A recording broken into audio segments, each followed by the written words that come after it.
ونصلي ونسلم على سيدنا ومولانا محمد رسوله النبي الأمين الكريم الرؤوف الرحيم.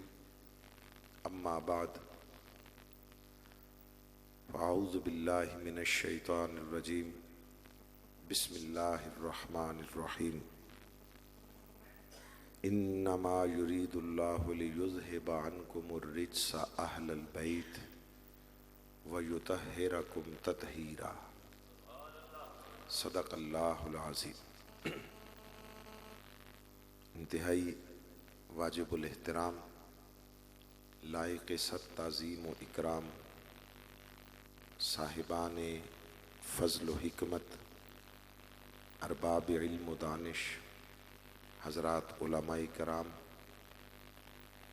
بانیان و منتظمین مجلس، مہمانان ذی وقار، بزرگان محترم اور جملہ خوش بخت و سعادت مند حاضرین و شرکائے مجلس جشن مولود کعبہ، سیدنا مولا علی شیر خدا کرم اللہ وجہہ الکریم.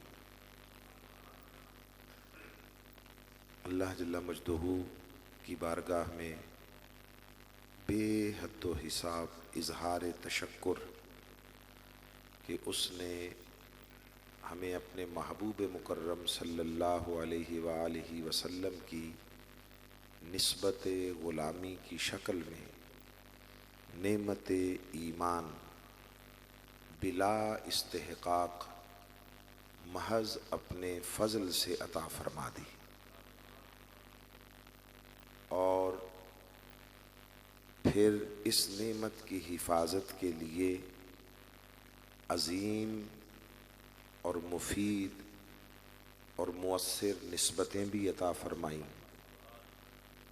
اور ابتلاء و فتن اور افراط و تفریط کے ماحول میں اس نے ہمیں راہ اعتدال اور راہ اوسط عطا کر کے اپنے مزید لطف و کرم اور فضل و احسان کا اظہار فرما دیا.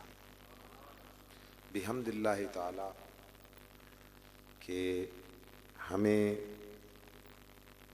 اس مکتبہ فکر میں رکھا جہاں تمام نسبتوں کا حیا بھی ہے اور ان کا ادب و تعظیم اور احترام بھی ہے، اور آقا علیہ السلام کے ساتھ منسوب ہر شے، بلکہ ان کے کوچہ و نگر سے گزرنے والے کتوں کا بھی حیا کرنا ہمارے عقیدے میں شامل و داخل فرما دیا. اور یہ بات محض لفاظی نہیں ہے، یہ عین حقیقت ہے. اسی انداز فکر اور اسی طرز عمل کا نام وہ دین ہے، اسی کا عنوان سنیت ہے.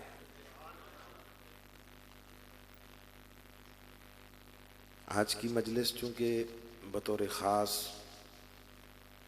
حضرت مولا علی شیر خدا کرم اللہ وجہہ الکریم آپ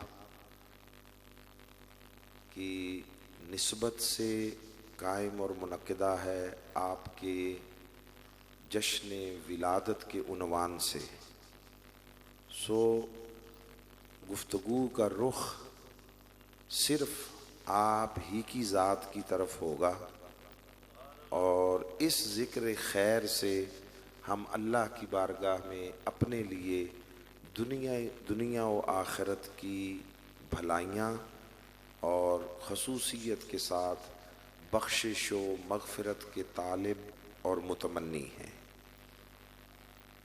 جو کلمات قرآن مجید سے تلاوت کیے گئے، ان میں اللہ رب العزت نے خطاب و کلام اپنے محبوب کے گھر والوں یعنی اہل بیت سے فرمایا ہے۔ اب جو ذوق مطالعہ رکھنے والے لوگ اور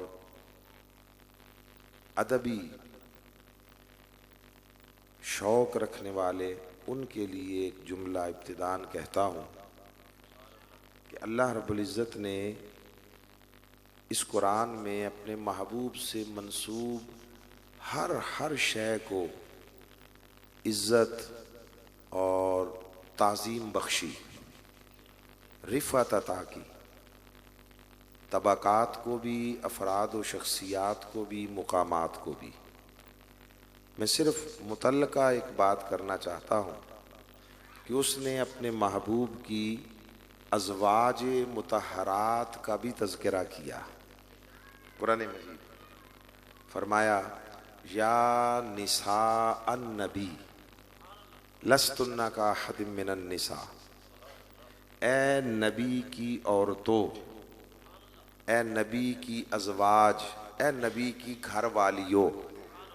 ٹھیک، اس میں ان کی نسبت کی ہے اپنے محبوب کی جانب، نساء النبی یعنی نبی کی گھر والیوں۔ اب یہ لطیف نکتہ ہے، میں نے عرض کیا میں صرف اشارہ کر کے آگے بڑھ جاؤں گا، وضاحت کی طرف نہیں جاؤں گا، وہ صرف اہل تحقیق و مطالعہ اور ادبی ذوق رکھنے والوں کی نظر ہے۔ جب حضور کی ازواج کا تذکرہ کیا تو ان کی نسبت حضور کی طرف کی ہے، جب اہل بیت کا تذکرہ کیا ہے تو بغیر نسبت کے مطلق کیا ہے۔ جیسے فرمایا یا نساء نبی، نبی کی بیویوں، تو اہل بیت کے لیے ایسا نہیں فرمایا، مطلق فرمایا اہل البیت، اے گھر والوں۔ فرما سکتا تھا نا کہ اہل البیت النبی، بے شک مراد یہی ہے، بے شک مقصود یہی ہے، مگر وہاں نسبت کے ساتھ فرمایا، یہاں مطلق فرمایا، مطلق فرمایا۔ فرمایا کہ انما یرید اللہ لیذہب عنکم الرجس اہل البیت، اے گھر والو، اے گھر والو، بے شک اللہ کا ارادہ فقط یہ ہے کہ تم سے ہر رجس کو دور کر دے۔ اب رجس کیا ہے؟ رجس، رجس گندگی کو نہیں کہتے، غلاظت کو نہیں کہتے، نجاست کو نہیں کہتے، ناپاکی کو نہیں کہتے۔ بعض لوگوں کے ذہن میں یہ آتا ہے چونکہ آگے تذکرہ ہے وَيُطَهِّرَكُمْ تَطْهِيرًا، تمہیں ایسا پاک اور طیب و طاہر بنا دے کہ جیسا حق ہے۔ تو اس سے بعض لوگ رجس کا معنی سمجھتے ہیں ناپاکی ہے، گندگی ہے، پلیدی ہے۔ ایسا نہیں ہے، رجس اور نجس میں بہت فرق ہے۔ نجاست اور شے ہے، گندگی اور غلاظت اور شے ہے۔ اللہ نے یہ نہیں فرمایا تم سے گندگی، غلاظت، نجاست، ناپاکی، پلیدی دور کر دے، نہیں، اس کا تو تصور اور گمان ہی نہیں کیا جا سکتا۔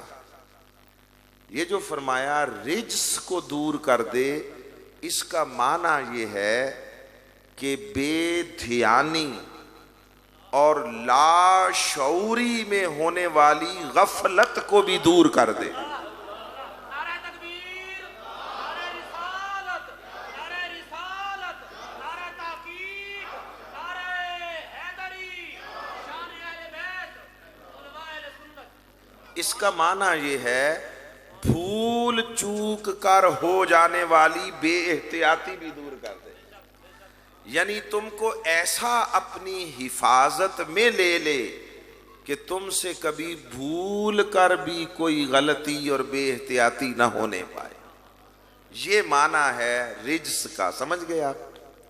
اب ذرا دیکھیے کہ یہ جن سے فرمایا کہ اللہ تم سے بے احتیاطی کو دور کر دے، غفلت کو دور کر دے، سوچ اور فکر کا ادھر ادھر صراط مستقیم سے ادھر ادھر خالی سوچ اور فکر کا منتقل ہونا، اس سے تمہیں محفوظ کر دے، تمہارے قدموں کو ثابت قدمی عطا فرمائے، تمہیں استقلال عطا فرمائے، ڈگمگاہٹ سے محفوظ کر دے، تزلزل سے محفوظ کر دے، تمہارے دھیان کو ادھر ادھر جانے سے اللہ محفوظ کر دے، تمہارا دھیان بھی کسی طرف نہ جائے سوائے حق کے، یہ اللہ کا ارادہ ہے۔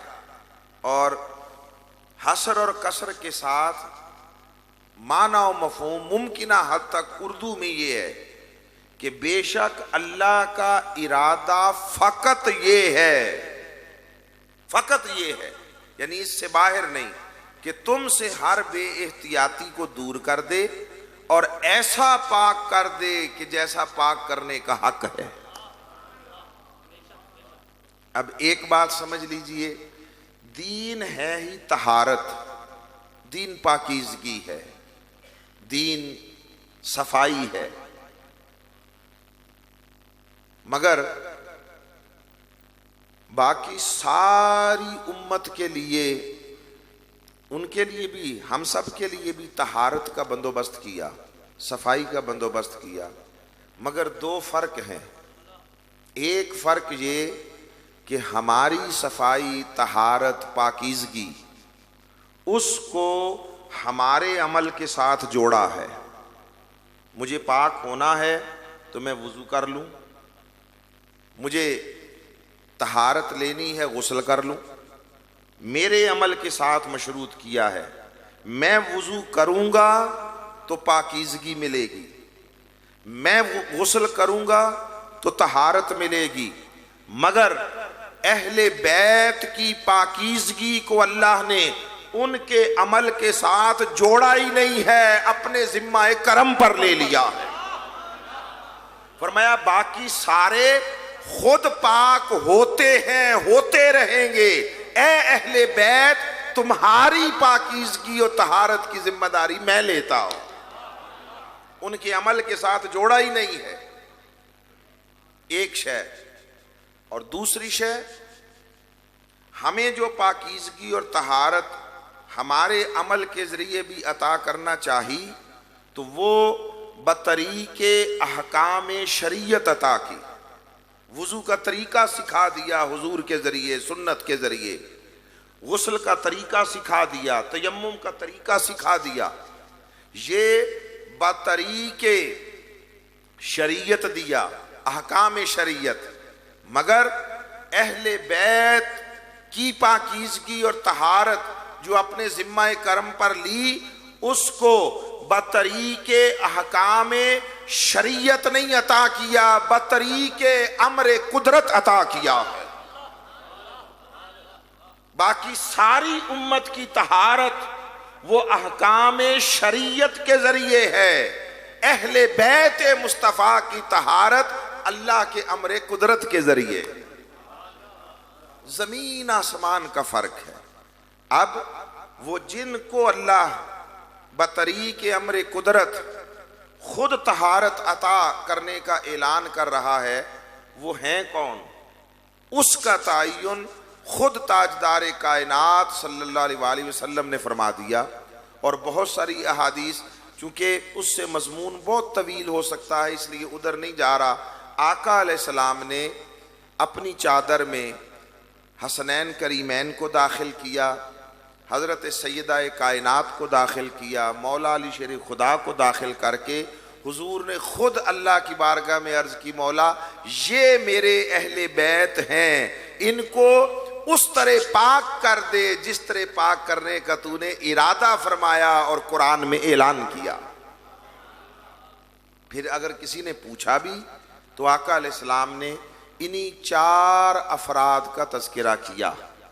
ایک اور مقام پر جہاں اللہ نے مودت اہل بیت، وہ امت پر محبت اہل قرابت مصطفیٰ وہ امت پر واجب کی، تو پوچھا یا رسول اللہ یہ اہل قرابت کون ہیں جن کی مودت ہمارے اوپر واجب ہے؟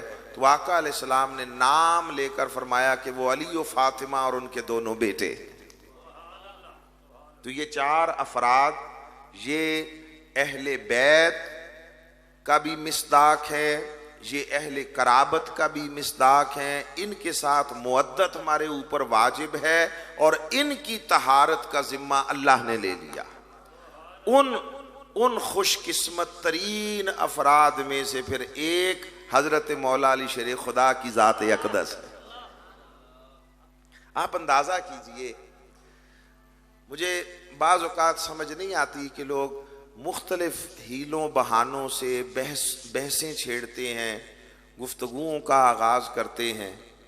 ان کی طہارت، کمال طہارت کے لیے یہی کافی نہیں کہ سیدہ کائنات مصطفیٰ کی بیٹی ہے اور مولا علی شیر خدا مولود کعبہ ہے. ایک نبی کے گھر میں پیدا ہوئی ہے، ایک خدا کے گھر میں پیدا ہوا ہے. یہ کافی نہیں ہے ان کی طہارت کو کمال تک پہنچانے کے لیے؟ بحثیں کاہے کی، کس شے کی بحثیں ہیں؟ اور مولا علی شیر خدا، آپ کی تو زندگی کی ابتدا بھی خدا کے گھر سے ہے، انتہا بھی خدا کے گھر میں ہے. ولادت کعبے میں ہوتی ہے، شہادت مسجد میں ہوتی ہے. بلا شک و شبہ ان کے لیے یہ جملہ کہا جا سکتا ہے کہ حضرت مولا علی شیر خدا کی زندگی خدا کی طرف سے خدا کی طرف تھی، خدا کی طرف سے خدا کی طرف تھی.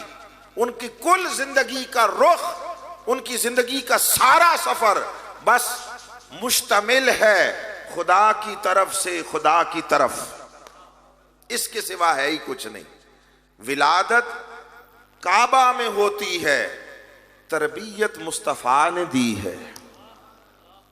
آپ ذرا اسباب کی دنیا میں دیکھیں، واقعات کی روشنی میں، کہ اللہ نے کتنا عظیم منصب عطا کیا ہے. عظیم منصب کہ ولادت اللہ کے گھر میں، تربیت مصطفیٰ کی گود میں، شہادت پھر اللہ کے گھر میں.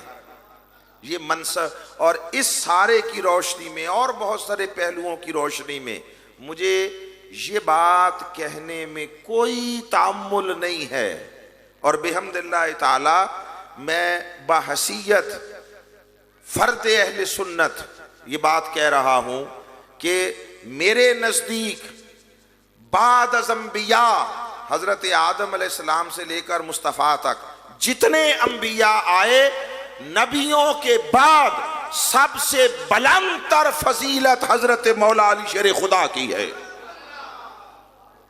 یہ ہر دور میں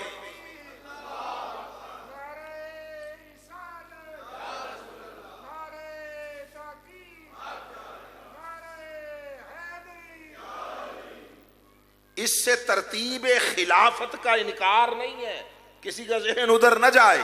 ہمارے ہاں یہ بڑا پرابلم ہے، ہم باتوں کو خلط ملط کر دیتے ہیں، ایک دوسرے کے ساتھ الجھا دیتے ہیں.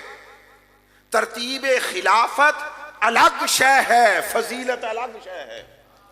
فضیلت کے باب میں اس اصول کو ذہن میں رکھ لیں کہ جب کسی ایک کی عظمت، کسی ایک کی فضیلت بیان کی جائے تو اس سے دل تنگ نہیں ہونا چاہیے، اور ایک کی فضیلت کو دوسرے کے مقابلے میں لا کر کھڑا نہیں کر دینا چاہیے. فضیلتیں سب کی جدا جدا ہیں، منفرد ہیں. یہ مصطفیٰ کی شان عطا کی عظمت ہے. جو بھی مصطفیٰ سے جڑا اور جس کو بھی آقا کا فیض ملا، وہی اپنی حیثیت میں بے مثال ہو گیا، اور کوئی کسی دوسرے جیسا نہیں ہے، کسی کا کسی دوسرے سے تقابل نہیں ہے. جو کچھ حضرت صدیق اکبر کو عطا ہوا وہ اس میں بے مثال ہیں، جو کچھ فاروق اعظم کو عطا ہوا وہ اس میں منفرد ہیں، جو کچھ حضرت عثمان غنی کو ملا وہ اس میں یکتا ہے، اور جو کچھ مولا علی کو ملا اس میں بھی کوئی ساتھ شریک و شامل نہیں ہے.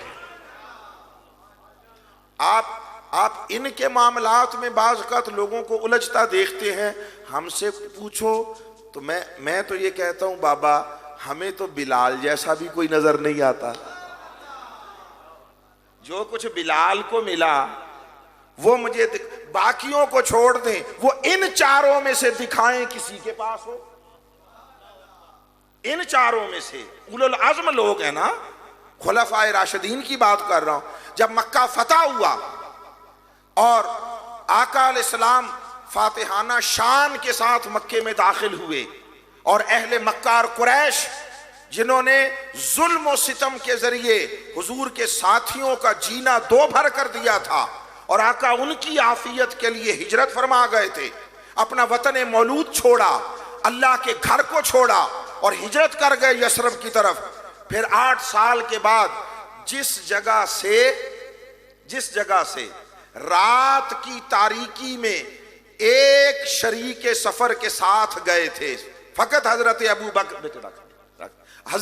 بکر کے ساتھ, تنہا ایک آدمی کے ساتھ گئے تھے, اسی شہر مکہ میں دن کے اجالے میں 10,000 سے زائد صحابہ کے عظیم لشکر کے ساتھ فتح و نصرت کا پرچم لہراتے ہوئے داخل ہوئے. جانے کے اور آنے کے منظر میں فرق سمجھ رہے ہیں نا آپ؟ جاتے ہوئے رات اور تاریکی تھی, آتے ہوئے دن اور اجالا تھا.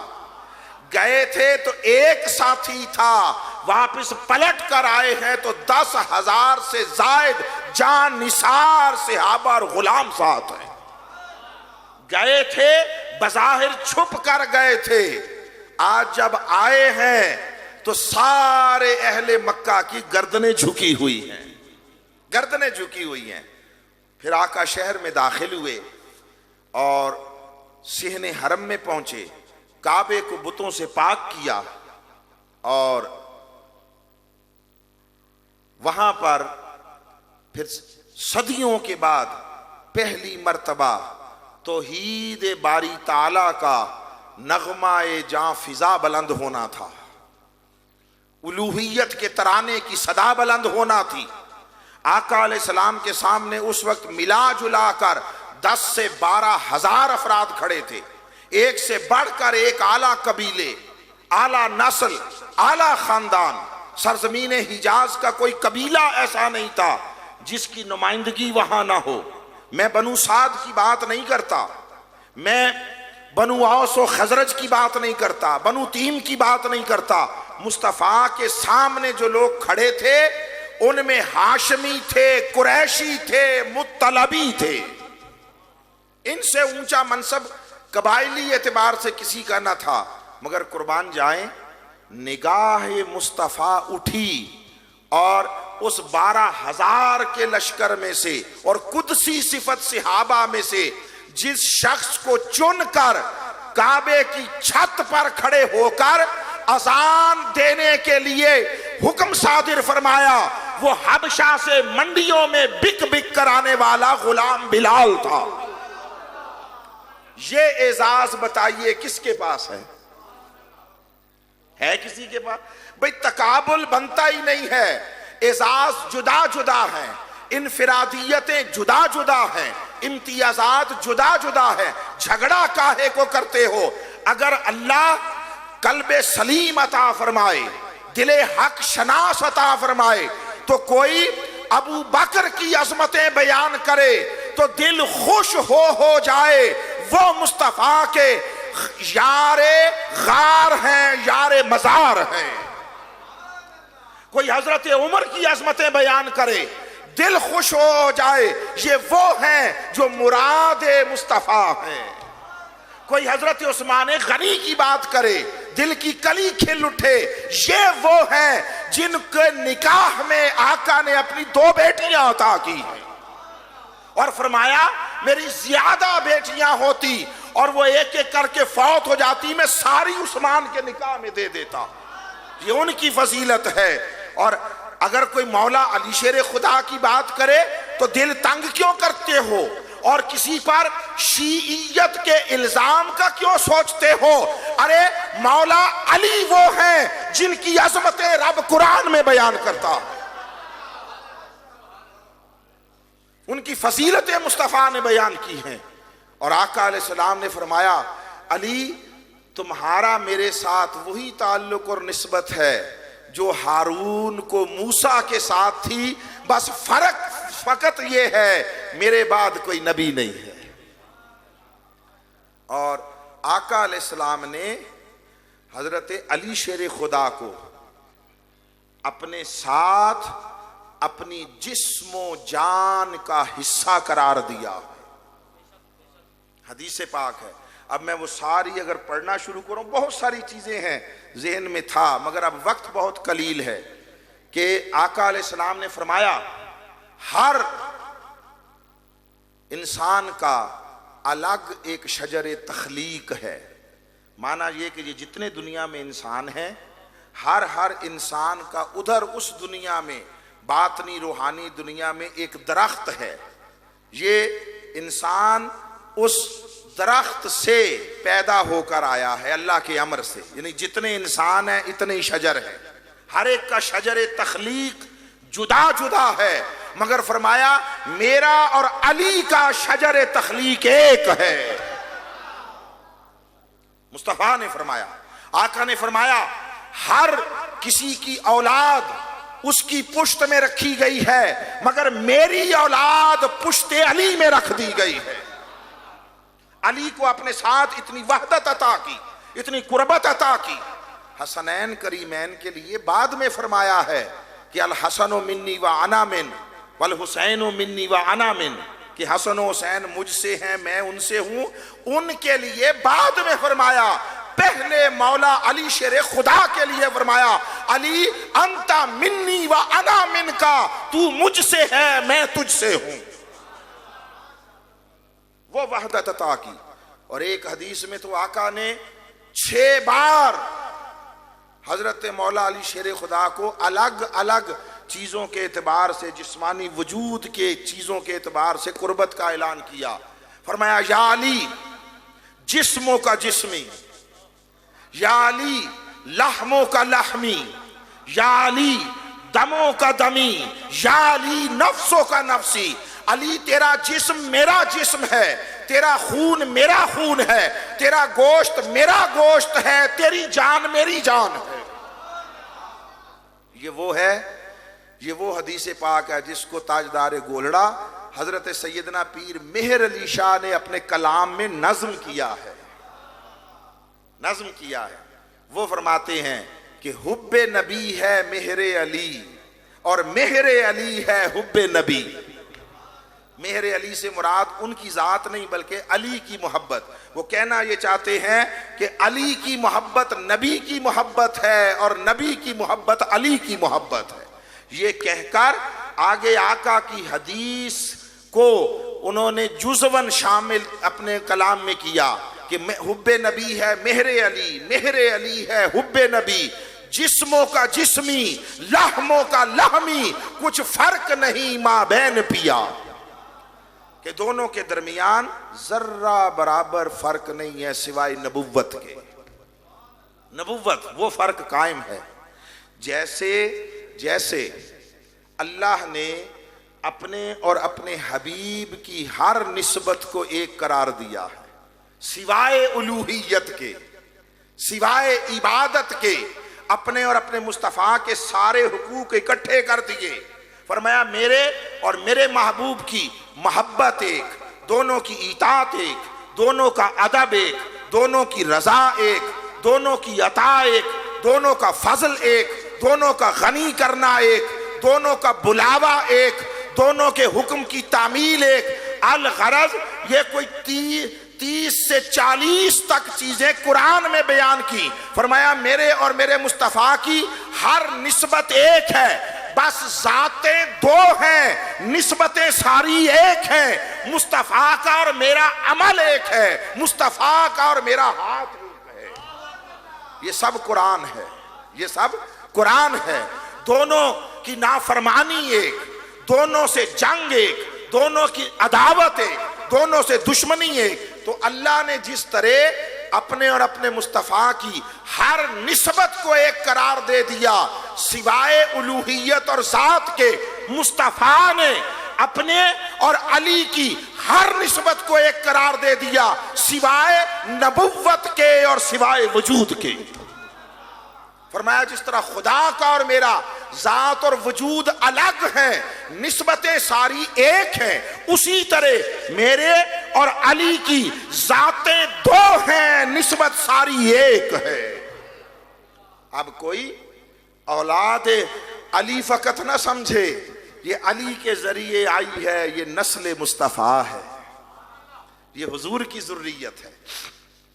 اس لیے اس بات کو سمجھ لینا چاہیے کہ جب ہم فضیلت علی کی بات کرتے ہیں، فضائل علی کی بات کرتے ہیں، تو وہ بالواسطہ فضائل محمدی کی بات ہو رہی ہوتی ہے۔ علی کی بات کرنے سے مصطفیٰ خوش ہوتے ہیں اور حضور کے خوش ہونے سے اللہ خوش ہوتا ہے۔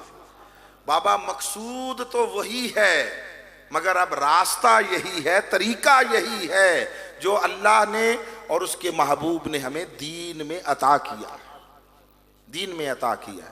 اور اب جو دو باتیں صرف آج کی مجلس میں بطور خاص کرنا چاہتا ہوں، بطور خاص، وہ یہ کہ کسی بھی شخص کی ذات کو، اس کے مقام مرتبہ اور اسٹیٹس کو ہم جن چیزوں کے ذریعے پرکھتے ہیں ان میں دو اہم ہیں۔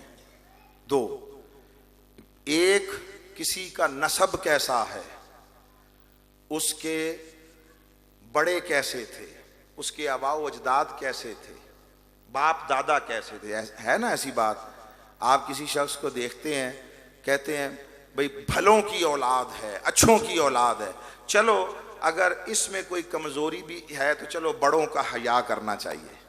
آپ کرتے ہیں یا نہیں کرتے؟ بعض اوقات وہ خود بندہ اس مرتبے، اس اخلاق، اس کردار، اس قابلیت کا حامل نہیں ہوتا، مگر آپ اس لیے حیا کرتے ہیں کہ یہ اچھوں اور بڑوں، اچھوں اور بھلوں کی اولاد ہے، اس کے بڑے اچھے تھے، آپ حیا کرتے ہیں۔ ایسا ہے یا نہیں ہے؟ تو ایک پیمانہ ہوتا ہے کسی کے بڑوں کو دیکھا جائے، آباء و اجداد کو دیکھا جائے، ایک پیمانہ ہوتا ہے اس کی اپنے اخلاق اور کردار کو دیکھا جائے۔ یہ دو ہیں، اس کو آپ حسب اور نسب کہتے ہیں۔ حسب ہوتا ہے ذاتی اخلاق، صفات، کردار، معاملہ، رویہ، صلاحیتیں، قابلیتیں، ان سے مل کر حسب بنتا ہے۔ اس کے آباء و اجداد، اوپر جو لوگ تھے جن کی نسل میں سے یہ آیا ہے، وہ کیسے تھے، یہ نسب ہوتا ہے۔ ہم ان دو کو دیکھ لیتے ہیں اور ایک تیسری شے بھی دیکھیں گے، وہ یہ کہ پھر یہ دیکھیں گے آگے نسل کیسی ہے، یہ خود جن کا ہے، جن کی اولاد میں سے ہے، وہ کیسے تھے، جو آگے اس کی اولاد ہیں وہ کیسے تھے۔ یہ تین چیزیں دیکھ لیں گے آج کی اس گفتگو میں بڑے اختصار کے ساتھ۔ اب جو اوپر بڑے آباء و اجداد شجرہ نسب میں جو لوگ ہیں، اس میں ہمیں بہت زیادہ تفصیل سے اور دور جانے کی ضرورت نہیں ہے، دور جانے کی نہیں۔ کیوں؟ اس لیے کہ ایک پیڑھی سے اوپر، ایک نسل سے اوپر جو نسب علی المرتضیٰ کا ہے، وہی نسب محمد مصطفیٰ کا ہے۔ حضرت عبد المطلب سے لے کر حضرت آدم تک مصطفیٰ کا جو نسب ہے وہی مرتضیٰ کا نسب۔ اور آقا نے اپنے نسب کے لیے فرما دیا کہ میرے سلسلہ آباء و امہات میں کبھی کوئی شخص اعتقادی طور سے کفر اور شرک اور بد اعتقادی کا شکار نہیں ہوا، یعنی حضور کے تمام آباء و امہات میں سے کبھی کوئی کافر اور مشرک نہیں ہوا۔ اعتقادی اعتبار سے بھی وہ سارے موحد تھے، توحید پرست تھے، اور ہر دور میں اللہ پر ایمان رکھنے والے تھے۔ میں ابھی اس کی ایک دو مثالیں دے دوں گا۔ اور پھر فرمایا یہ تو تھا اعتقادی طور پر، عقیدہ توحید پر قائم رہنے والے تھے۔ اخلاقی طور پر فرمایا ان میں سے کبھی کوئی بے رہ روی کا شکار نہیں ہوا۔ اور میرے آباء و امہات میں سے آقا نے فرمایا کبھی کوئی دو فرد گناہ اور زنا کے ذریعے آپس میں نہیں ملے، جو بھی ملا ہے وہ نکاح کے حلال طریق سے ملا ہے۔ میرے پورے سلسلہ آباء و اجداد میں ہر کسی کا تعلق نکاح کا تھا، اور بدترین دور میں بھی میرے سلسلہ آباء و اجداد میں کوئی زنا کے راستے پر نہیں چلا۔ تو یہ جو ضمانت آقا اپنے آباء و اجداد کے لیے دے رہے ہیں، وہی ضمانت علی المرتضیٰ کے آباء و اجداد کے لیے۔ حضرت عبد المطلب سے اوپر اب نیچے فقط رہ گئے حضرت ابو طالب، کہ وہ حضرت مولا علی شیر خدا کے والد ہیں اور حضور کے والد عبداللہ ہیں۔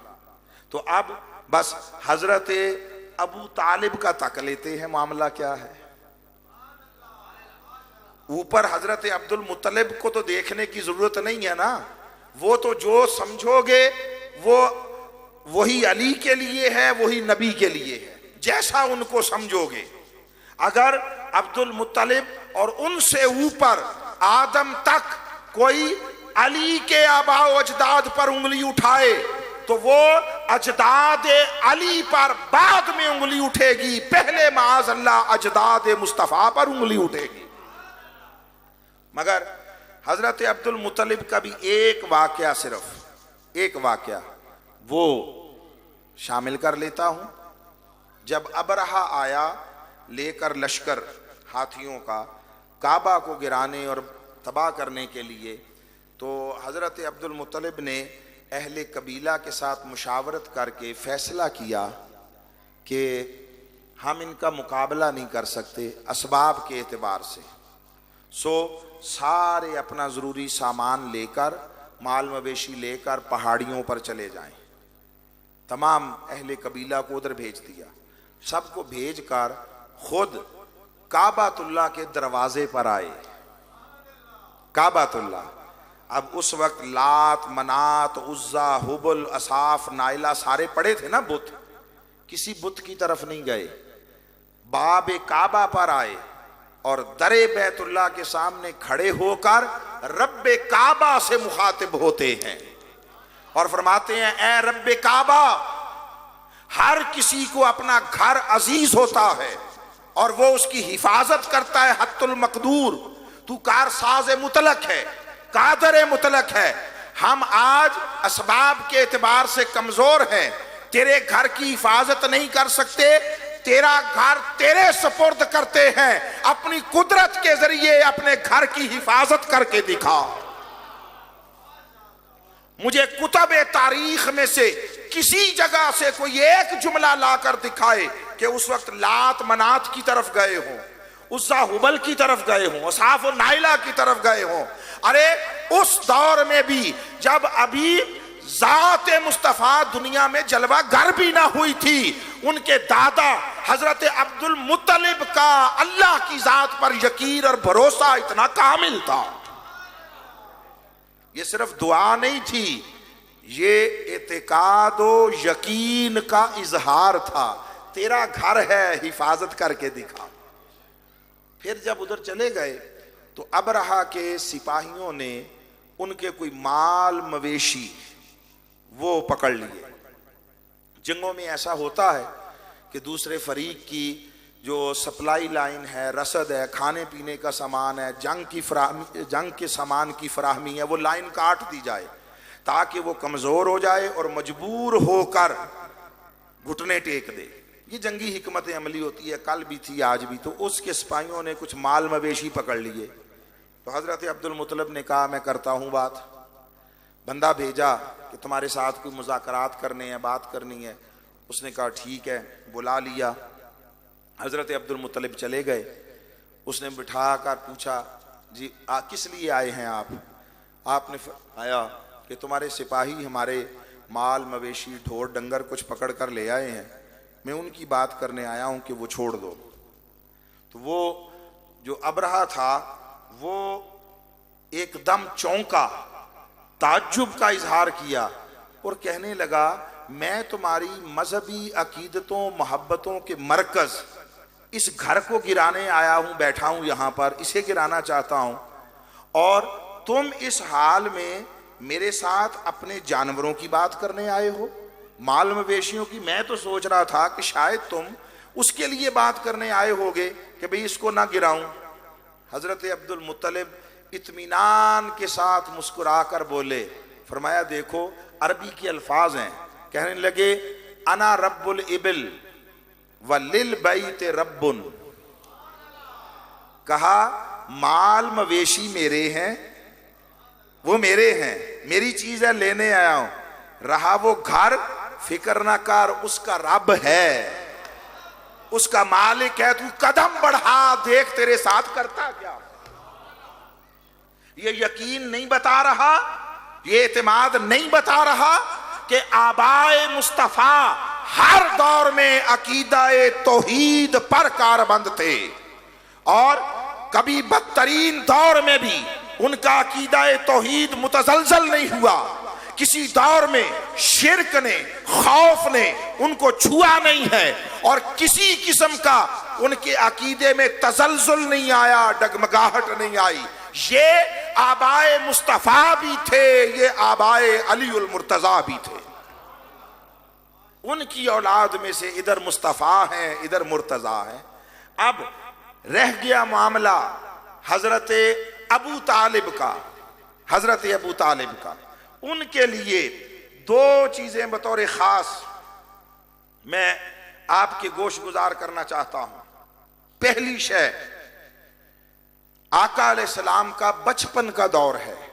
بچپن کا 5، 7 یا 8 سال کی عمر ہے. اس کو امام سیوطی علیہ رحمت لکھتے ہیں. میں اس لیے حوالہ دے کر جا رہا ہوں کہ بعد میں کوئی یہ نہ کہ ایسے ہی بات کہہ دی. امام ابن اسحاقر نے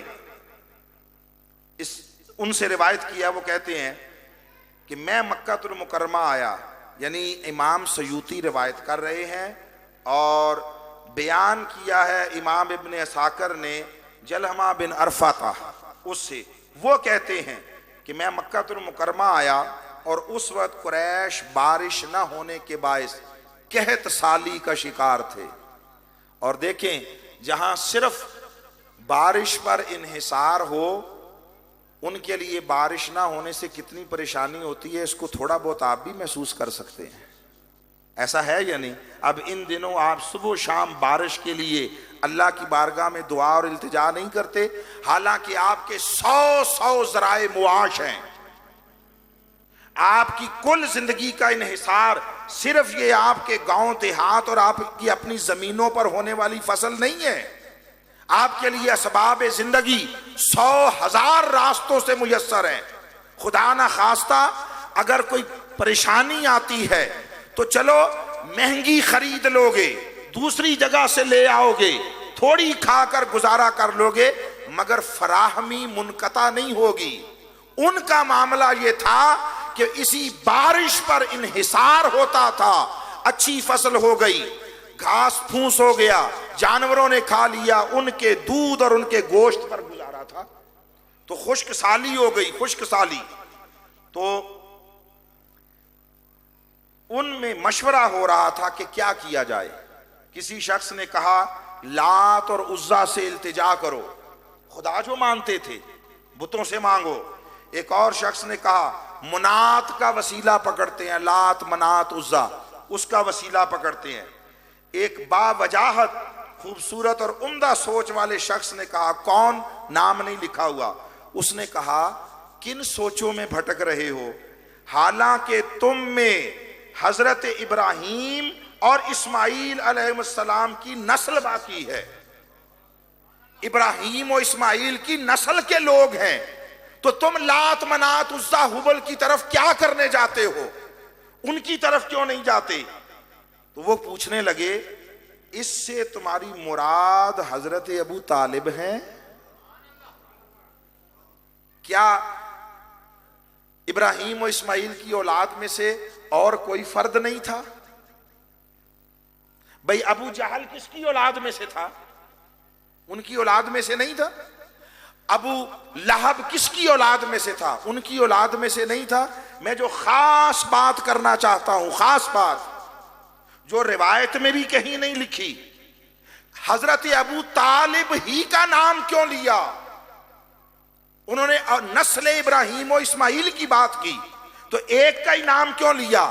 4-6 کا نام لیتے، اس نسل میں خاندان میں سے جتنے لوگ تھے بھئی تم ابو طالب کی بات کر رہے ہو، ابو لہب کی بات کر رہے ہو، ابو جہل کی بات کر رہے ہو، بات سمجھ آ رہی ہے نا؟ وہ سارے آپس میں بھائی تھے، ایک درجے کے تھے، 10 لوگ تھے، 10 لوگ، مگر سب نے متفقہ طور پر ایک ہی نام، تم ابو طالب کی بات کر رہے ہو۔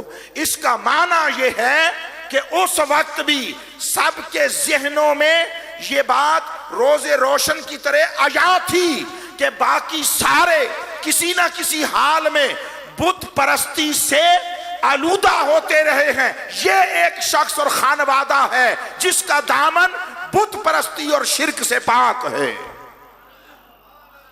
یہ جس ابو طالب کا نام لیا گیا اولاد ابراہیم و اسماعیل کی نسبت سے، وہ مولا علی شیر خدا کے بابا ہیں، والد ہیں مولا علی شیر خدا کے۔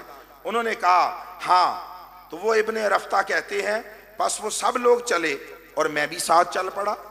ہم نے حضرت ابو طالب کے کاشانہ اقدس پر دستک دی، آپ باہر تشریف لائے، سارے لوگ آپ کے ارد گرد جمع ہو گئے اور عرض کرنے لگے، یا ابا طالب، وادی مکہ شدید قحط کی لپیٹ میں ہے، اہل و عیال سختی کا شکار ہیں، برائے کرم ہمارے ساتھ چلیں اور بارش کے لیے دعا کریں۔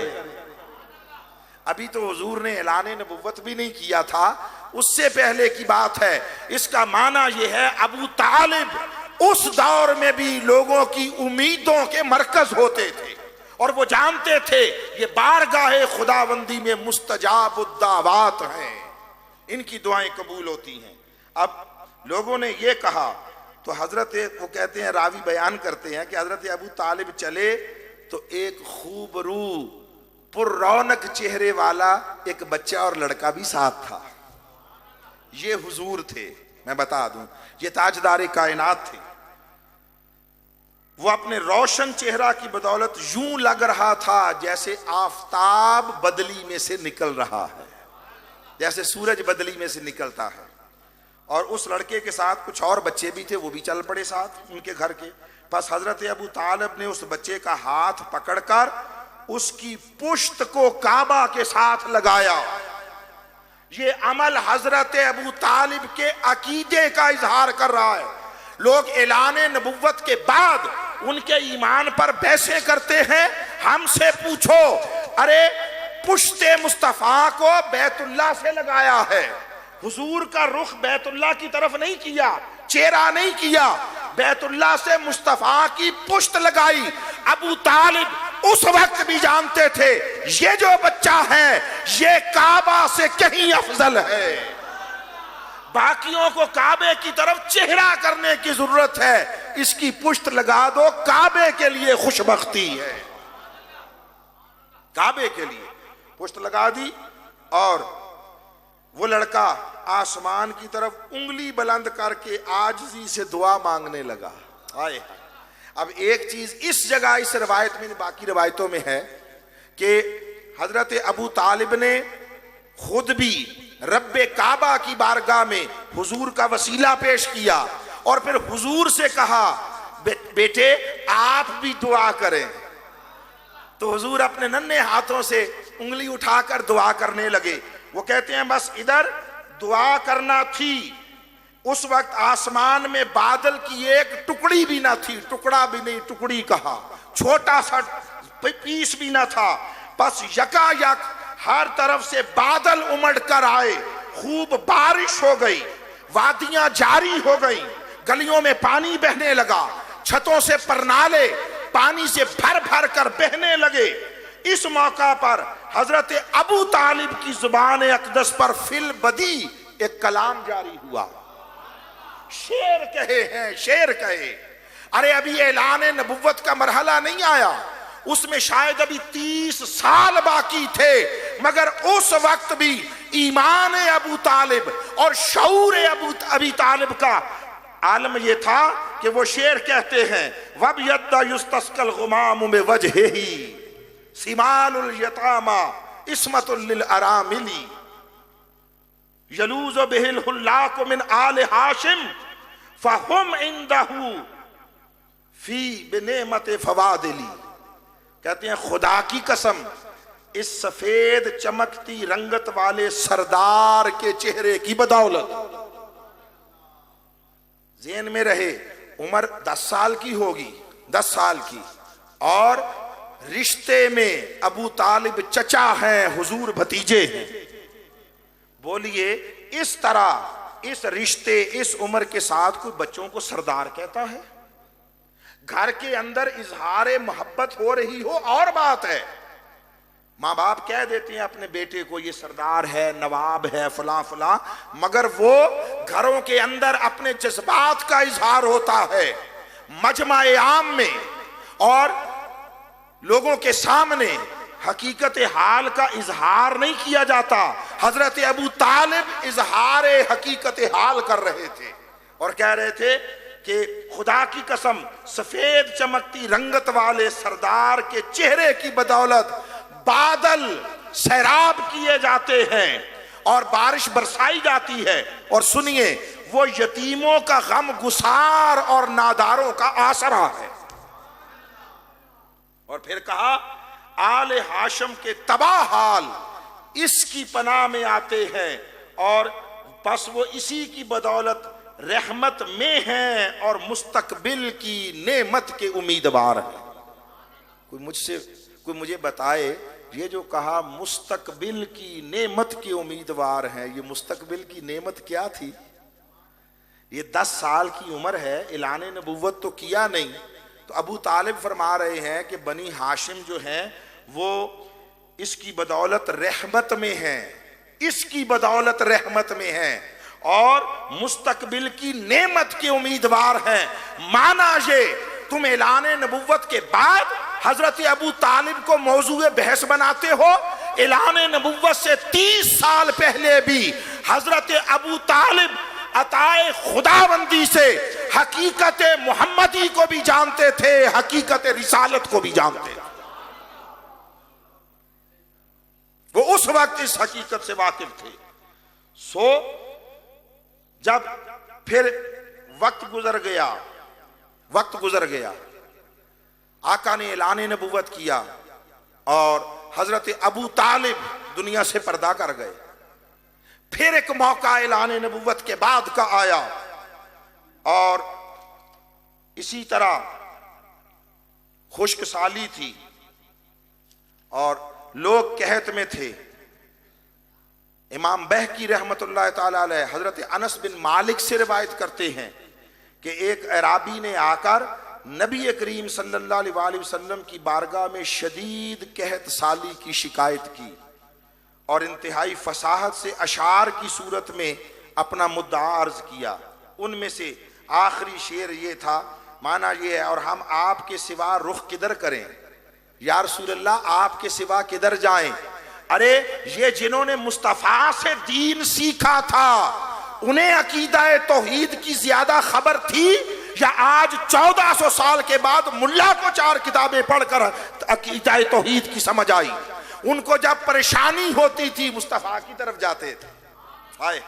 وہ کہتے ہیں ہم آپ کے سوا کس طرف جائیں، کدھر کا رخ کریں؟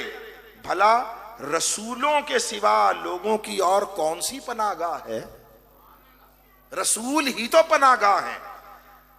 یہ اشعار سننے پر آقا علیہ السلام نے بڑی جلدی میں اپنی چادر مبارک سنبھالتے ہوئے حضور منبر پر جلوہ افروز ہوئے. جب انہوں نے یہ شعر کہے نا کہ ہم آپ کی طرف آئیں اور رسولوں کے سوا پناہ گاہ کون سی ہے، تو آقا نے جلدی سے چادر اٹھائی، منبر پر جلوہ گر ہوئے اور پھر ایک جامع دعا فرمائی اللہ کی بارگاہ میں، بارش کو طلب کیا. ابھی ہاتھ چہرہ مبارک کی طرف واپس نہیں آئے تھے کہ بارش شروع ہو گئی. ٹھیک، اب لوگوں کو پتا ہے نا نبی و رسول ہیں، دعا ہو گئی، بارش شروع ہو گئی. اب سنیے، اس موقع پر جب بارش شروع ہوئی تو حضور کو اپنے بچپن کا وہ واقعہ یاد آ گیا جب ابو طالب نے پشت مصطفیٰ کعبے کے ساتھ لگا کر حضور کو دعا کے لیے کہا تھا. اللہ نے تب بھی بارش عطا کی تھی. آقا علیہ السلام فرماتے ہیں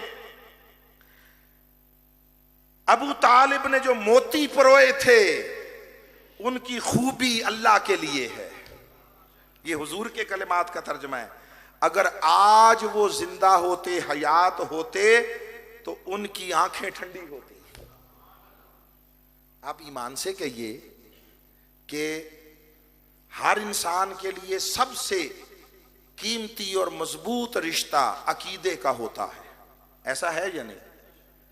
عقیدہ مختلف ہو تو رشتے قائم نہیں رہتے۔ یہ عقیدہ ہی تھا جس نے ہجرت کے وقت باپ بیٹے کو چھڑوا دیا تھا، جس نے حتیٰ کہ میاں بیوی کو چھڑا دیا تھا۔ عقیدے کے لیے رشتے چھوڑ کر آئے۔ قیامت کے دن اٹھو گے تو اللہ تعالیٰ فرماتا ہے یوم یفر المرء من اخیہ و امہ و ابیہ و صاحبتہ و بنیہ، سارے رشتے منتشر ہو جائیں گے، کٹ جائیں گے قیامت والے دن۔ آج تو دنیا میں یہ ذاتیں، برادریاں، قبیلے لیے پھرتے ہو، فخر کرتے ہو، میں چودھری ہوں، میں ملک ہوں، میں جاٹ ہوں، میں گجر ہوں، میں فلاں ہوں۔ قیامت والے دن صرف دو برادریاں ہوں گی، ایک ایمان والوں کی برادری ہوگی، ایک کافروں کی برادری ہوگی، بس ایک برادری، سارے رشتے ختم ہو جائیں گے۔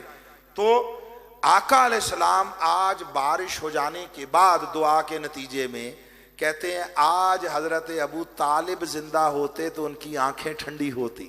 وہ کسی کافر کے لیے یہ خواہش کا اظہار کر رہے تھے، کسی کافر کے لیے یہ کہہ رہے تھے کہ زندہ ہوتے تو آنکھیں ٹھنڈی ہوتی۔ مصطفیٰ کا یہ فرمان بتا رہا ہے کہ آقا نے بالواسطہ اس طرف لوگوں کو متوجہ کر دیا۔ لوگوں، تم نے ان کی زبان سے اگر اعلان ایمان نہیں سنا تو اس کی پرواہ نہ کرو، میں جو کہہ رہا ہوں کہ آج زندہ ہوتے میرا معجزہ دیکھ کر ان کی آنکھیں ٹھنڈی ہو جاتی۔ کوئی کافر کسی کی آنکھیں ٹھنڈی ہوتی نبی کا معجزہ دیکھ کر؟ نہیں۔ آقا علیہ السلام کا یہ اعلان، یہ فرما، پھر آقا نے خواہش کا اظہار کیا۔ سنیے، آقا علیہ السلام فرماتے ہیں کوئی ہے جو مجھے ان کے وہ والے شعر سنائے جو انہوں نے اس وقت کہے تھے۔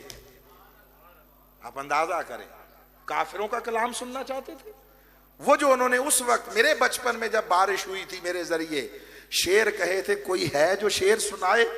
تو اس وقت حضرت مولا علی شیر خدا آگے بڑھے اور ان میں سے دو شعر پہلے بتا کر، آقا آپ ان شعروں کی بات کر رہے ہیں؟ حضور نے فرمایا ہاں۔ حضرت مولا علی شیر خدا نے اپنے والد حضرت ابو طالب کے وہ سارے شعر مصطفیٰ کی خدمت میں پیش کیے۔ مصطفیٰ سنتے رہے، خوش ہوتے رہے، حضور کی آنکھوں سے آنسو گرتے رہے۔ یہ ابو طالب حضرت مولا علی شیر خدا کے والد گرامی ہیں، اور ان کی نسبت سے جو آخری بات کرنے جا رہا ہوں وہ یہ ہے، دیکھیے قرآن مجید میں اللہ تعالیٰ نے اپنے نبی کو کئی القابات سے اور کئی نسبتوں سے پکارا۔ یا ایھا النبی کہا، یا ایھا الرسول کہا، اسی طرح یا ایھا المزمل کہا، یا ایھا المدثر کہا۔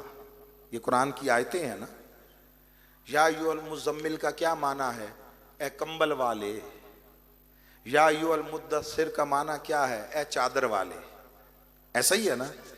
یہ چادر اور کمبل آقا نے کبھی کبھار لیا۔ عرب کا گرم علاقہ، موسم، ٹھنڈ کم ہوتی ہے تو کمبل تو کئی سردیوں میں کبھی کبھی لیا تھا، گرم چادر، اور دوسری چادر آقا رکھتے تھے ساتھ سفر میں وغیرہ، مگر بہت زیادہ اس طرح اوڑھنا نہیں ہوتا تھا، ایسے لے لیتے تھے، ٹھیک ہے، کبھی لی کبھی نہ لی۔ ایک ٹکڑا ہے کپڑے کا، چادر یا کمبل، حضور نے وہ لیا، اللہ نے اس کو بھی قرآن کا حصہ بنا دیا، اس کو بھی فراموش نہ کرنے دیا، اس کو جزا دی، اس کو بدلہ دیا، اس کا ذکر قرآن میں کر کے اس پر قیامت تک اجر و ثواب رکھ دیا۔ جب آپ یا ایھا المزمل کہتے ہیں، بولیے ثواب ہوتا ہے یا نہیں ہوتا؟ ہوتا ہے۔ اب غالباً 9 10 یا کم و بیش حروف ہوں گے، اگر 10 ہیں بالفرض تو 100 نیکیاں ملتی ہیں یا نہیں ملتی؟ یا ایھا المدثر کہا، پوری آیت بھی ہے، 100 نیکیاں ملی یا نہیں ملی؟ جی، اس کمبل اور چادر نے کیا کیا؟ کسی وقت سردی میں کمبل اوڑھا تو اس نے جسم کو سردی سے بچایا، تھوڑی دیر کے لیے سردی سے بچایا۔ چادر اوڑھی، چادر نے دھوپ سے بچا لیا ہوگا، گرد و غبار سے بچا لیا ہوگا، ایسی بات ہی ہے نا. تو جو تھوڑی تھوڑی دیر کے لیے کپڑے کے ٹکڑے مصطفیٰ کی حفاظت کریں، اللہ ان کو اجر سے محروم نہ رکھے اور ان کا ذکر قرآن میں کر کے ان کی شان بڑھائے. تو وہ ابو طالب جس نے کم و بیش 40 سال مصطفیٰ کی حفاظت کی ہے، رب اس کو کیسے محروم رکھے گا؟ 8 سال کی عمر میں براہ راست آقا علیہ السلام حضرت ابو طالب ان کی حفاظت اور ان کے ذمہ داری میں آئے. میں وہ بات نہیں کرتا کہ ان کی کفالت میں آئے، کفالت نہیں کھلانے پلانے کی نہیں، وہ میرا عقیدہ بڑا دو ٹوک ہے. خواہ حضرت حلیمہ سعدیہ ہوں، خواہ حضرت عبد المطلب ہوں، خواہ حضرت ابو طالب ہوں، جہاں کہیں مصطفیٰ رہے، کسی نے مصطفیٰ کو نہیں پالا، مصطفیٰ نے سب کو پالا ہے. حضرت ابو طالب نے اپنے گھر کے معاملات کا مشاہدہ کر کے اپنے گھر میں ایک ضابطہ اعلان کیا ہوا تھا. وہ ضابطہ کیا تھا؟ فرمایا خبردار، اپنے گھر والوں سے کہا ہوا تھا جب بھی کھانے پر بیٹھو، جب تک محمد نہ آ جائیں کوئی کھانے کو ہاتھ نہ لگائے. وجہ یہ تھی کہ 2-4 مرتبہ دیکھا کھانے کے لیے بیٹھے تو کافی کھانا ہونے کے باوجود کھایا تو کھانا ختم ہو گیا مگر پیٹ نہ بھرا. کوئی پیٹ بھر کر اٹھا، کوئی بھوکا اٹھا، اور کی طلب تھی. مگر جب بھی مصطفیٰ کو بٹھایا 4 لقمے بھی ہوئے تو سب پیٹ بھر کر اٹھے اور کھانا پھر بھی باقی رہا. حضرت ابو طالب نے یہ منظر دیکھا تو گھر میں اعلان کر دیا، یہ آرڈیننس جاری کر دیا، یہ ضابطہ وضع کر دیا، خبردار کھانا مصطفیٰ کے بغیر نہ شروع کیا جائے. تو پالا سب کو مصطفیٰ نے ہے، مگر حضور کی خدمت، حضور کی حفاظت کی ذمہ داری تو ابو طالب کو سونپی گئی نا. 8 سال کی عمر تھی جب حضرت ابو طالب نے آپ کی خدمت کی ذمہ داری لی، حفاظت کی ذمہ داری لی. تو اعلان نبوت تک ہوئے 32 سال، اور 9 سال بعد کے اعلان نبوت سے فقط پہلے نہیں حضور کی حفاظت کی، اعلان نبوت کے بعد بھی وجود ابو طالب وہ ایک دفاعی حصار اور فصیل بن کر مصطفیٰ کی حفاظت کرتا رہا. ان 40-41 سالوں کا کوئی اجر ہی نہیں ہوگا. کمال ہے. ابو لہب وہ اپنے بھتیجے کی پیدائش کی خبر سن کر خوشی میں اپنی لونڈی آزاد کرے انگلی کا اشارہ کر کے، اور ساری زندگی مصطفیٰ کی مخالفت کرے، دشمنی کرے، تکلیفیں دے، اذیتیں دے، اور اللہ اس کی مذمت میں پوری قرآن کی ایک سورت نازل کرے. اتنا بدترین کافر، مگر پھر بھی رسول جان کر نہیں، اپنا بھتیجا جان کر خوشی منائی تھی. اللہ اس کو قبر میں قیامت تک محروم نہ رکھے. اور جب بھی ولادت مصطفیٰ کا دن، یہ سوموار کا دن آئے تو اس انگلی سے ٹھنڈا میٹھا پانی پینے کو ملے، اس کے عذاب میں تخفیف ہو جائے. وہ جس نے اپنا بھتیجا جان کر ایک مرتبہ ایک لمحے کی خوشی کا اظہار کیا اور ساری زندگی مصطفیٰ کی دشمنی کی، اللہ اس کو محروم نہ رکھے. جس نے بھتیجا جان کر بھی اور رسول جان کر بھی ساری زندگی مصطفیٰ کی حفاظت کی، اس پر اللہ کے انعام و اکرام کا عالم کیا ہوگا. ملا اس پر بحث کرتا پھرتا ہے اور اس کے لیے دلیلیں ڈھونڈتا پھرتا ہے. دلیل تو اللہ قرآن میں اس نے دے دی کہ ابو لہب محروم نہیں ہے، تو ابو طالب ہی رہ گیا محرومی کے لیے. صرف اسی پر اللہ کا معاذ اللہ عذاب آئے گا؟ نہیں. تو حضرت ابو طالب نے حضور کی ذمہ داری لی، حفاظت کی، اور کیسے نبھائی. میں بہت سارے باقی سارے واقعات سکپ کر کے ایک شے صرف، جب پورے مکہ نے حضور کا اور حضور کے ساتھیوں کا بائیکاٹ کر دیا، سوشل بائیکاٹ، معاشرتی بائیکاٹ. 3 سال کوئی چھوٹی مدت نہیں ہے، 1-2 دن نہیں ہے، 3 سال تک تمام قریش اور اہل مکہ نے بائیکاٹ کیے رکھا. اور یہ 3 سال بھی حضور اور ان کے ساتھیوں نے جس جگہ پر گزارے، اللہ کی قدرت ہے، اس جگہ کا نام بھی ہے شیب ابی طالب. شیب ابی طالب، وہ حضرت ابو طالب ان کی حفاظت پر مامور تھے، تو اللہ نے خطہ زمین بھی وہ چنا جو ابو طالب سے منسوب تھا. 3 سال. اور ان 3 سالوں میں معمول کیا تھا؟ اب دیکھیں، سونے بیٹھنے کی ہر کسی کی جگہ مقرر ہو جاتی ہے نا. 1-2 دن کی بات ہو تو اور ہے، جب طویل عرصے تک ہم نے دھرنے میں وقت گزارے ہوئے ہیں، دھرنوں میں، ہمیں معلوم ہے کہ بے شک سڑکوں پر بھی لیٹنا ہو تب بھی اپنی اپنی جگہ خاص ہو جاتی ہے، اپنے اپنے گروپس بن جاتے ہیں. کسی کو ڈھونڈنا ہو بھئی وہ فلاں کہاں ہے تو بھئی وہ ادھر ہوگا، وہ ادھر ہم نے دیکھا، وہاں جو 10 آدمی لیٹے ہوئے نا ان میں وہ لیٹے ہوئے تھے تو ادھر چلے جاؤ، وہاں تو مل جاتا تھا بندہ.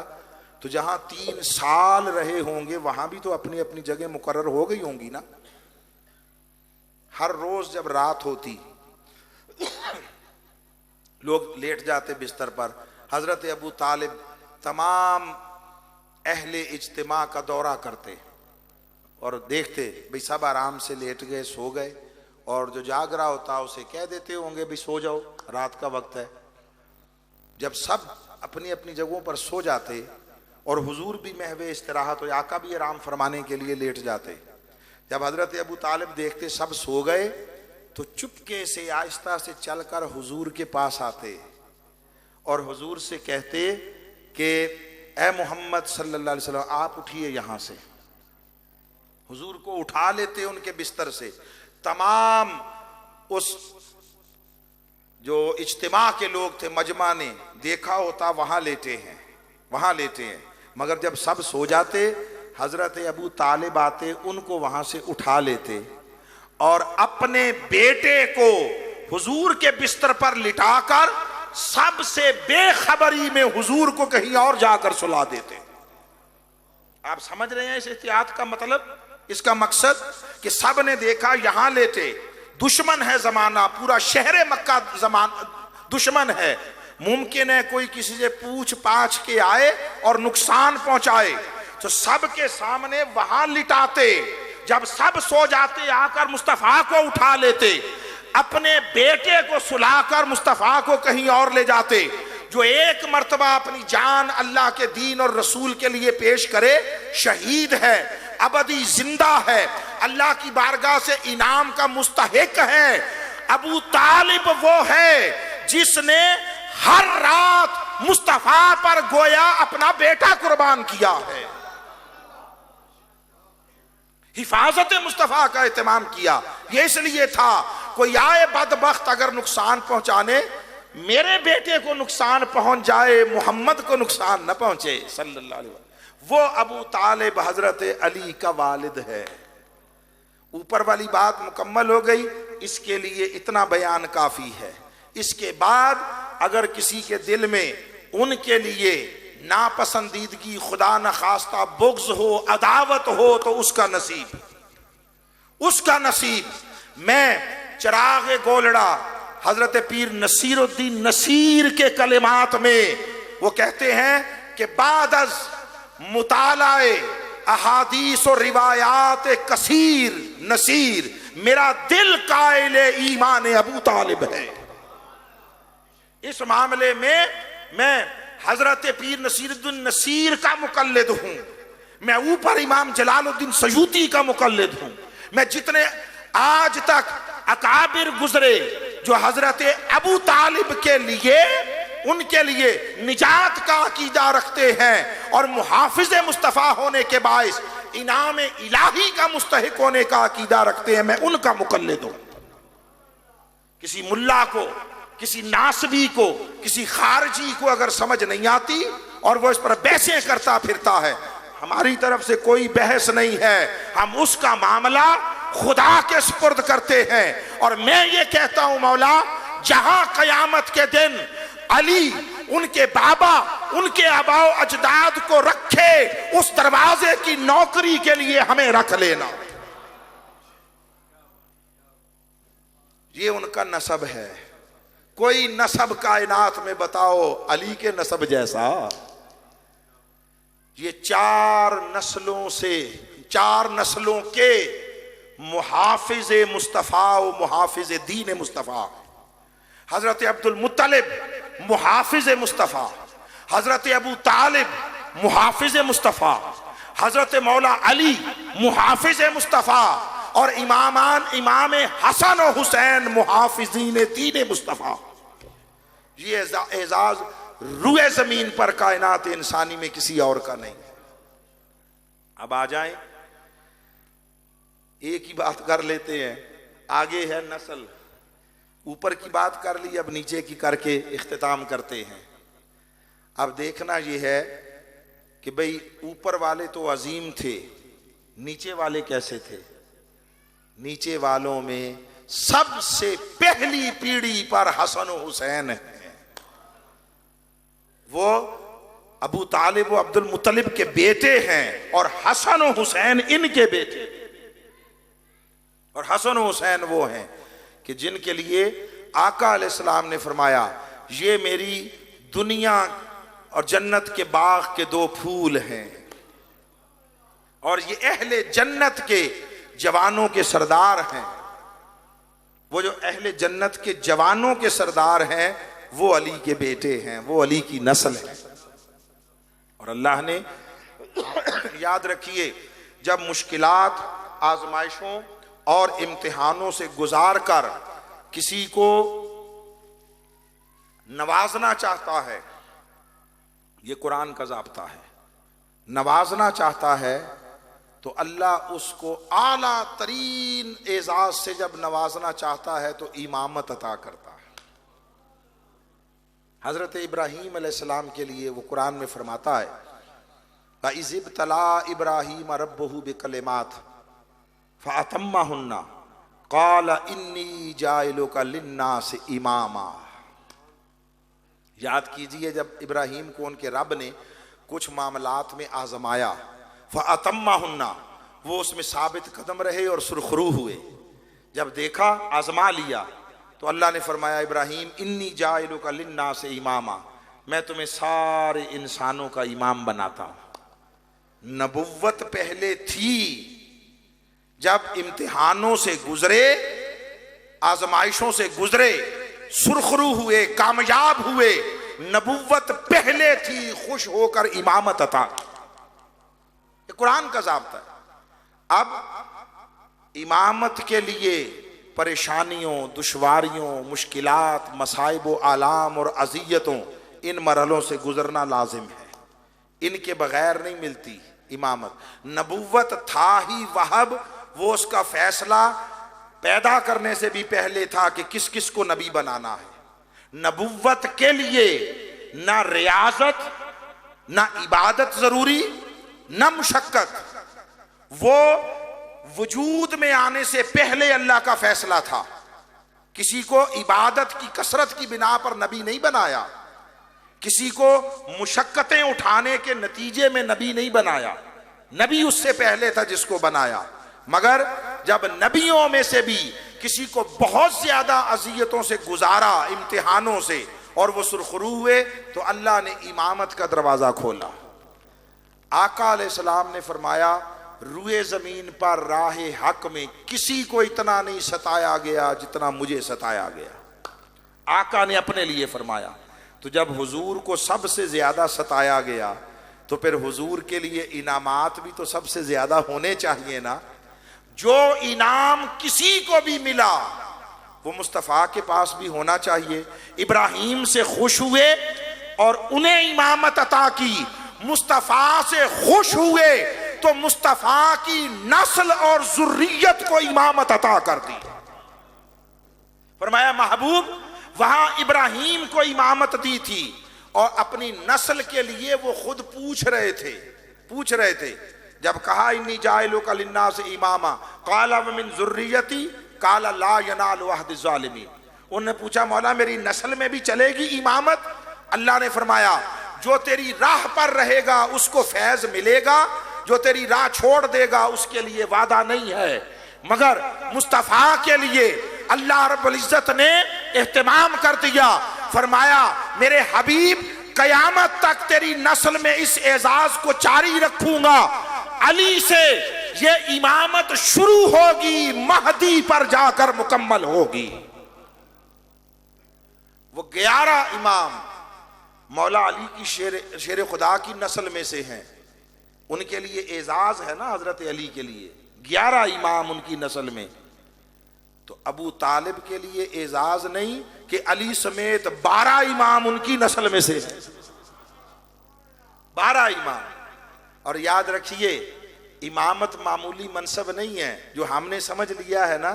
علامہ اقبال نے کہا تھا کہ قوم کیا ہے، قوموں کی امامت کیا ہے، اس کو کیا سمجھے یہ بیچارے 2 رکعت کے امام۔ اور ایک جگہ پہ فرمایا تو نے پوچھی ہے امامت کی حقیقت مجھ سے، حق تجھے میری طرح صاحب اسرار کرے، ہے وہی تیرے زمانے کا امام برحق جو تجھے حاضر و موجود سے بیزار کرے، اور موت کے آئینے میں تجھ کو دکھا کر رخ دوست زندگی تیرے لیے اور بھی دشوار کرے۔ فتنہ ملت بیضا ہے امامت اس کی جو مسلمان کو سلاطین کا پرستار کرے، جو بادشاہوں کے دروازے پر جھکائے، جو دین کے نام پر اہل ثروت کے دروازوں پر جھولیاں پھیلائے، جو دین کے نام پر لوگوں کے در کے ٹکڑے مانگے، جو دین کے نام پر مال دنیا اکٹھا کرے، جو دین کے نام پر حرص و لالچ کی راہ اپنائے، جو دین کے نام پر طلب مال کرے، اس کی امامت فتنہ ہے۔ امام برحق وہ ہے جو تجھے موت کے آئینے میں دکھا کر رخ دوست زندگی تیرے لیے اور بھی دشوار کرے۔ امامت مشقتوں سے گزر کر ملتی ہے۔ تو مولا علی شیر خدا امام اولی ہوئے، یہاں سے ابتدا ہوئی۔ ارے حضور کی نسل و ذریت میں اور امت محمدی میں امامت کا چشمہ وہ وجود مرتضیٰ ہے، ولایت کا چشمہ وجود مرتضیٰ ہے۔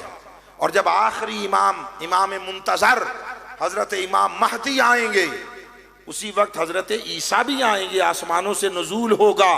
مگر سنیے، حضرت عیسیٰ نبی و رسول ہیں، مگر جب دنیا میں آئیں گے ادھر امام مہدی ہوں گے اور حضرت عیسیٰ ساتھ آ کر مل جائیں گے۔ جب وقت نماز آئے گا مصلی پر امامت امام مہدی کریں گے، حضرت عیسیٰ ان کی اقتدا کریں گے، ان کی اقتدا کریں گے۔ حضرت مولا علی شیر خدا کا وجود اس امت کے لیے ولایت کا بھی چشمہ ہے، امامت کا بھی چشمہ ہے۔ ان جیسا کوئی نہیں ہے، ان کے ساتھ نسبت محبت ملنا، نسبت تعظیم و احترام کا نصیب ہونا، نسبت مودت کا مل جانا، یہ اللہ کا فضل ہے، اللہ کا فضل۔ آپ کو مبارک ہو کہ اللہ نے آپ کو اس نسبت کا اعزاز بھی عطا کیا، آپ کو اس کے شکرانے کا شعور بھی عطا کیا، توفیق بھی عطا کی۔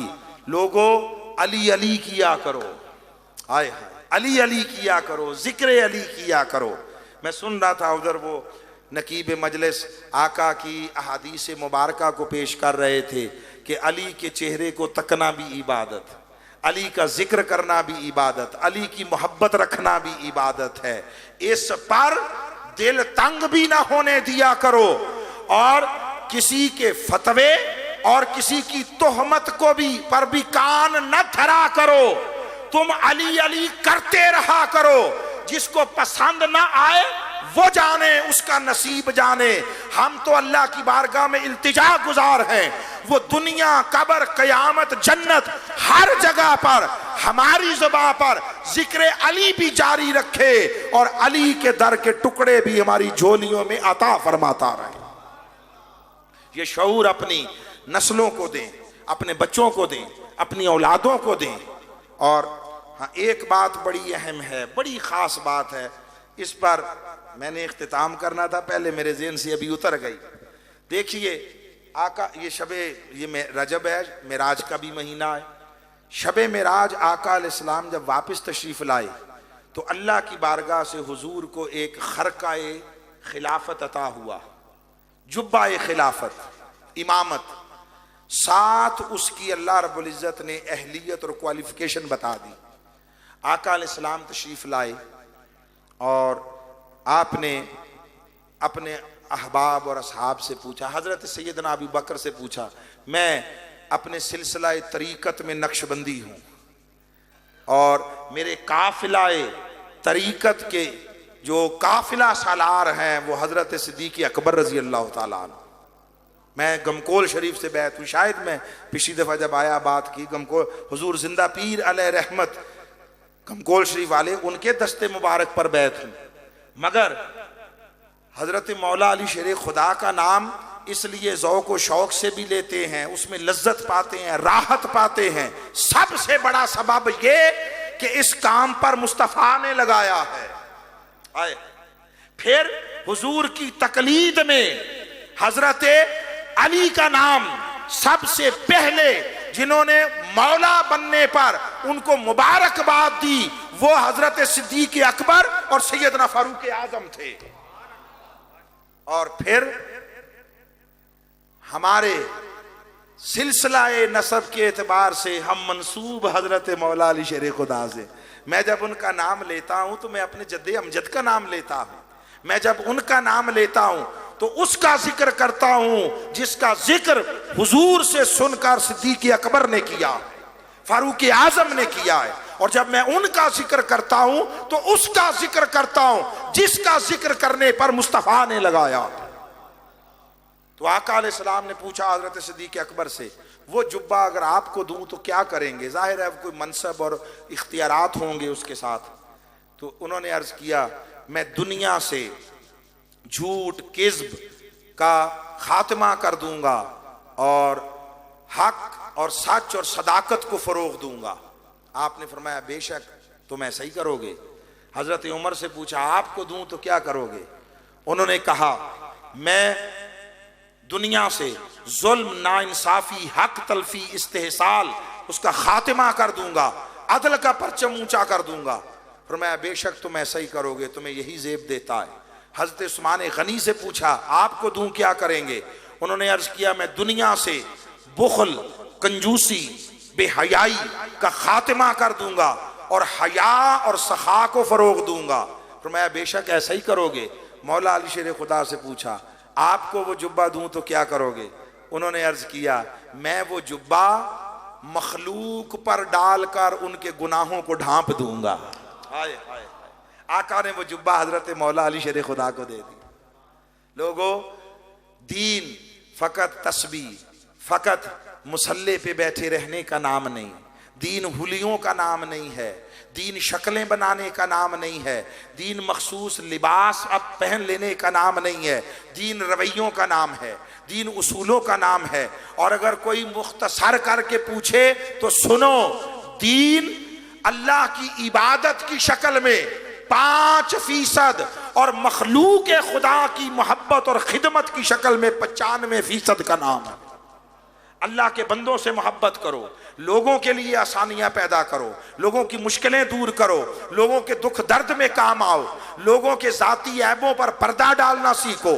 ایسی کمزوریاں، ایسے عیب، ایسے گناہ جس سے معاشرے میں اجتماعی فتور نہ پھیلے وہ دیکھو تو اس پر خاموشی اختیار کر لو.